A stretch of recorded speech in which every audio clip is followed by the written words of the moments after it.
let's look at what this looks like, right? And we've talked about the fact that the curriculum is different in Nigeria and other parts of the world, but I think there's a better way to go about it. Not just saying, oh, America should look at all these countries, but what about if we looked at what made people like Isaac Newton, what made people like Leonard Euler, what was the approach they used to learn math? What if we use that? Because those were some of the best mathematicians the world has ever known. Isaac Newton, Leonard Euler, Carl Friedrich Gauss, these were amazing mathematicians. So let's talk about the route that I recommend and I believe is the best option. Now, you can take it and modify it however you want, but there's some key tenets. Number one, we seek to master the concepts, right? We seek to understand each concept we work on. So what I do in my book, Tools for Mastering Mathematics, in the first part of the book, I talk about how to master mathematics, how to be good at doing math. So that's the first part of the book. In the second part of the book, I give a handbook that you can use to basically understand and dissect the concepts that you're learning and like to go back to. So let's say you've learned polynomials and rules of exponents, but now you're in calculus and you've forgotten what you learned then. You just take the second part of our book, in the second part, and it's like a dictionary. It's like a reference guide. Go back and find what you need to know and move forward. So anyways, those are the first two parts. The third part of the book, though, is where I take everything we teach in math, from kindergarten to calculus, everything, every single topic, and we put it into one list. Let's make one list of all the topics that we teach, and I'll show this later, but let's just make one list of all the topics that we teach. And what if maybe we could create a tool, a resource that guides you through the journey, starting at counting, working your way through fractions, decimals, percents, arithmetic, addition, subtraction, multiplication, prime numbers, prime factorizations, working your way into rules of exponents and how exponents work, inequalities, equations, absolute value, graphing. We work our way through graphing and we continue the journey and we just keep going. If you use this model, it doesn't matter where you are, right now in life, you could take the tool and you can learn all the math you need to know. At the end of this, you should be able to go into calculus with confidence, right? So that's the recommendation that I have for how we should approach math. A logical progression with mastery expectations all through the journey, going to calculus, because calculus is beautiful. I tell people, if you're 90 years old and you've never taken calculus and you feel like you're missing something in life, right? You know Jesus, you know truth, you know what life is about, but you don't know math or calculus.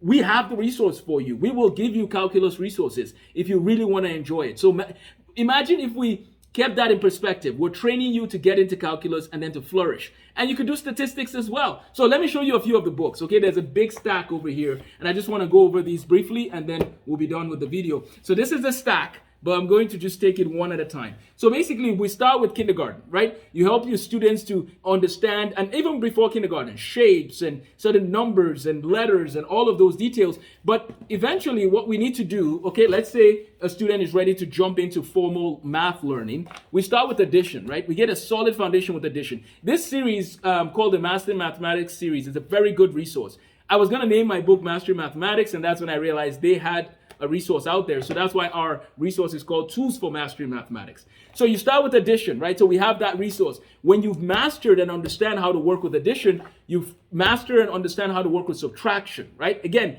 if a student needs all of first grade to work through a lot of addition and subtraction, that's fine. If they get through it quicker, let's keep moving. Let's keep moving. And then we have multiplication, right? And division. Those go next. Now, you do your multiplication first, of course. In about third grade, a lot of students are working on that, singing songs, memorizing it. And then you move into division, right? So you do your multiplication and division. You do your fractions. Make sure you understand fractions. Very important topic for everything. You do your decimals, right? And then the resource, this particular resource does come with like a parent's manual and games to help kids understand. But this is just showing us a path there. So imagine you've mastered all those topics that I just shared with you, okay? Now let's move on to the next league. So once you've mastered those, right? Sorry, I had to move my iPad there. Once you've mastered those, you have a handbook you can go back to, like a math dictionary for elementary school students, so that at any given point, you remember what you need to work on. If you've forgotten how to do certain things, you could go back and use this to learn what you're working on. But once you've mastered those concepts, the next logical progression, honestly, if your child really loves math and is ready for the challenge, I'm about to say something that might be a little shocking. they can literally do algebra. There's no reason why they can't do algebra at this point. If they can do those topics I showed you, they could do algebra.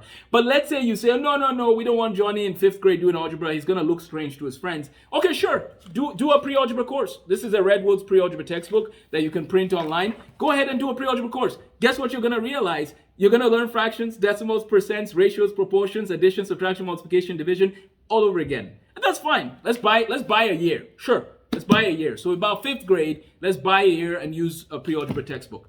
And then we dive into algebra. Now, I use Tyler Wallace Algebra for my students, but this is another algebra textbook, right? Like Glencoe Algebra 1. You could do that if you want. Okay, use Glencoe Algebra 1, that's fine. Our tower is getting too tall here, so let's move some books out of the way. So you've done the arithmetic sequence, you've done pre-algebra, you're in 6th or 7th grade, and you're like, what's next? You've done Algebra 1, okay, great. Another shocking news update. Algebra 2 and pre-calc are actually literally the same thing. If you look at, for example, right, somebody might say, no, wait, this is a Larson-Hotz-Tetzler textbook. This is a pre-calc textbook. I have the algebra textbook in my library. Put those side by side. The topics are literally the same. The same. I mean, my friends, we're making students repeat too much, right? As you can see, my heart burns with yearning for we got to step it up. So if you know algebra and you understand the concept, you're ready to do Algebra 2 concepts. But what are Algebra 2 concepts? They're pre-calc concepts. They're in pre-calc textbooks. This textbook is pre-calculus, but what's the subtitle? College Algebra and Trigonometry. What do some schools call their Algebra 2 class? College Algebra. It's the same thing. Part of my goal, as you would notice, is I'm trying to reduce waste of time because these young people were created for a purpose. Let's get them to learn what they need to learn and move on. And so if you go through a pre-calculus textbook, you cover every single thing you would need to know in an Algebra 2 textbook. And I actually have I wrote a description of this. I took all the Algebra 2 topics, all the pre-calc topics, and I was trying to find, are there any topics that we will, that are taught in one class and are not touched in the other? The whole Algebra 2 is absorbed into pre-calc. Now, the Algebra 1 textbook I use also covers Algebra 2 concepts. So basically, you are covered. You'll be just fine if you go with that route. But I think I've dropped a few shocking updates in this video. So I'm going to cool down here and go to some normalcy. So we have arithmetic, we have pre-algebra, we have Algebra 1, we have Algebra 2 pre-calc built in. No, we don't put geometry in between. I know many schools do this, but we really have to rethink that, right? Some people say they know why they do it. That's good. Do you know why you do it? Do you know why you put geometry in between Algebra 1 and 2? I don't think it's a good move. I think kids should just master the concept in algebra and keep going. Oh, by the way, I also believe in year-round math schooling. I don't think we should take 3 months off. It's just a waste of, it pushes kids back and then they have to review. And so we'll do that, all those courses, and then we have geometry, which you can do as well with your pre-calculus, after pre-calculus. Our students actually will read Euler's book. They will read Leonard Euler's book, and they would also read Euclid. We'll read some Euclid. We have the Greek and the English version of Euclid book. I'm going to look at this one here. This is the Euclid Greek and English version, so you can see the Greek and the English side by side.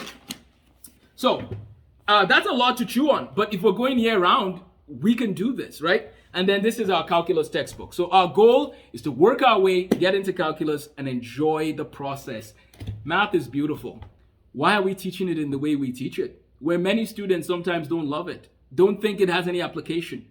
We're going to teach the content, we're going to teach the history, we're going to teach the application, and we're going to seek to inspire students who love learning. The topics in math need to be isolated and taught for mastery. It's not about, I'm in 5th grade math, I'm in 6th grade math. It's about, do you know the math you're doing, the specific concept, and are you mastering it? Math was not broken into 1st, 2nd, 3rd, 4th grade type, that's not how many of these people learn math. The ones I talked about earlier. How did they learn math? This is what I need to know now. I'm going to learn it and master it. This is what I need to know. And sometimes, guess what they did? Oh, this doesn't exist. I'm going to invent or create a way to solve a problem like this. Isn't that amazing? That people like Isaac Newton and Bernoulli and Euler are coming up with techniques for doing things in the 1700s, 1600s, 1661. Newton is working on some amazing things. 1700s, we have Euler. 1800s, 1700s into 1800s, we have Gauss. My friends, we can raise some great generation of mathematicians, and that's part of what we're going to do at our academy. They will get the tools they need to be able to be doing calculus for fun in 9th grade. Let them graduate with a math minor. That's exactly part of what we want. That every student gets an opportunity to graduate with a math minor. Take care and thank you for watching. Sorry if I got a little too excited there. I'm not mad at anybody. I just think our standards need to be addressed as soon as possible. Take care and have a great day.